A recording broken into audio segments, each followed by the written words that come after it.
Hey guys, Dan here. I got to try out one of Qanba's new sticks, the Qanba Dragon.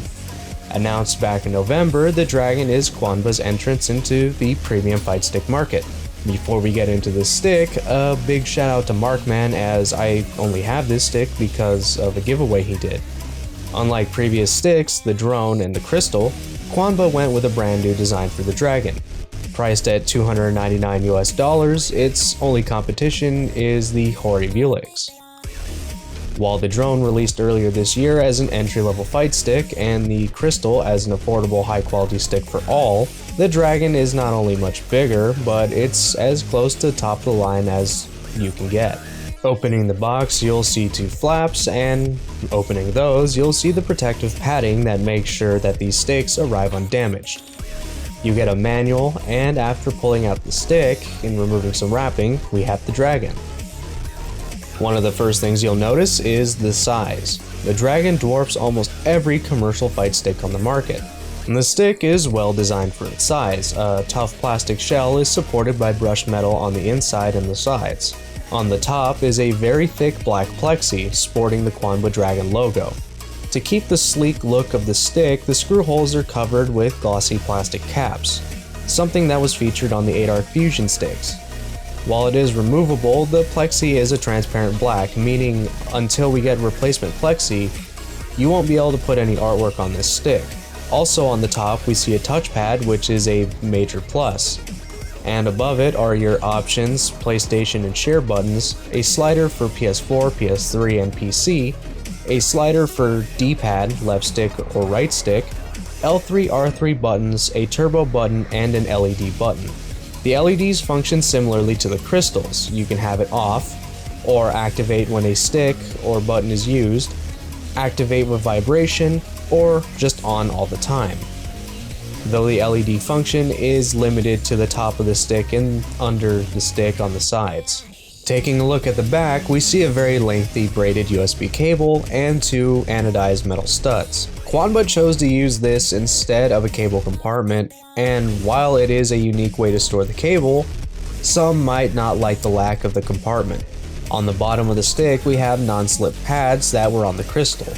And while they're nice and do their job, considering you don't have to open the stick from the bottom to do most mods and replace parts, it would have been nice to see more of this on the bottom. Now moving on to the front, we see a mic port and two latches. Pushing these in, we get one of the nicest features of the stick. Like with the Razer Panthera and the Mad Catz TE2, Qanba went with accessibility to the stick and buttons. This makes replacing parts hassle-free, and it also won't void your warranty. Plenty of storage space to keep replacement parts or tools. It includes a plastic cover over the stick and buttons. Removing this is simple, just unscrew one screw and pull it off. Just be careful, I took this thing off multiple times during the video, and opening it from the left side first led to this part flying across my room. Besides the warning sign, one thing you'll notice here is that the wiring is very well done. Braided cables and just enough wire to reach each button. It's a very clean job, and if you're going to replace your own buttons, Qanba included a button map just in case you forget which wire goes where. And speaking of the stick and buttons, Qanba went with authentic Sanwa parts this time around.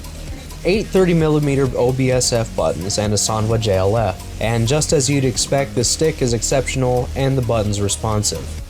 The buttons actually feel a lot like the ones that you see on Namco's Tekken cabinets, the Tag 2 and Tekken 7 ones. And testing these parts out, there were no issues I had when it came to execution. Definitely a good choice on Qanba's part.